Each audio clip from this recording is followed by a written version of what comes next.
உறவுகள் அனைவருக்கும் வணக்கம். கிங்டன் படத்தில் பார்த்தீங்கன்னா நம்மளுடைய ஈழ சொந்தங்களை வந்து ரொம்ப இழிவாக பேசி அவங்களை இழிவாக நடத்தி அவங்களுடைய இன உணர்வுகளை எல்லாமே கொச்சப்படுத்தும் நோக்கத்துடன் இந்த படம் வந்து கதை எழுதி டைரக்ட் பண்ணியிருக்காங்க.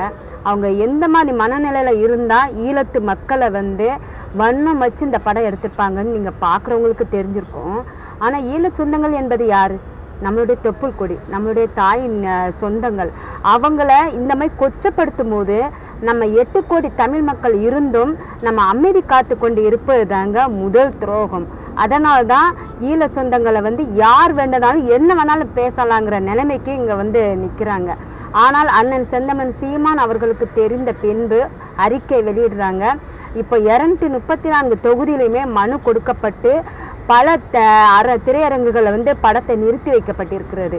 அண்ணன் சீமான் அவர்கள் குரல் எழுப்பிய பிறகுதான் இங்கு வந்து இந்த கிங்டன் படத்தில் இவ்வளோ பிரச்சனை இருக்குங்கிறதே தெரிய வருது.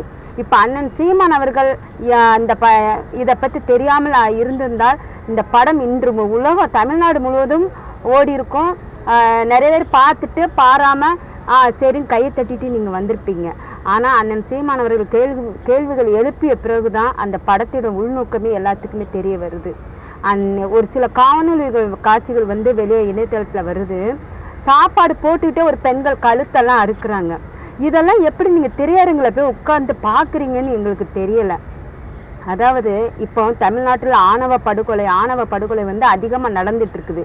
எது எடுத்தாலும் கொலை கற்பழிப்பு அந்த மாதிரி தான் நடந்துட்டு இருக்கும்போது இந்த நேரத்தில் இந்த படமும் இந்த திரையரங்குகளில் தமிழ்நாட்டில் அனுமதிக்கலாமான்னா அனுமதிக்கவே கூடாது. ஏன்னா இது இளைஞர்களை முழுவதுமாக பெருசாக பாதிக்கும். இது ஏற்கனவே சாதியால மதங்களாக தமிழ்நாட்டில் மக்களை கட்டமைக்கும் போது இந்த மாதிரி படுகொலைகளை செய்யப்படுகிற ஒரு குறிப்பிட்ட தமிழ் சொந்தங்களை வந்து இழிவுபடுத்தி பேசுவதை பார்க்கும் பொழுது அவங்களுக்கு இன்னும் இனவெறி தான் அதிகமாக வருமே தவிர ஒரு பண்பு அன்பு ஒரு சினிமா என்பது ஒருத்தங்களை வந்து சீரழிக்கிற நோக்கத்தோட தயவு செய்து ஒரு சினிமா எடுக்காதீங்க. தயவு செய்து சொல்கிறேன்.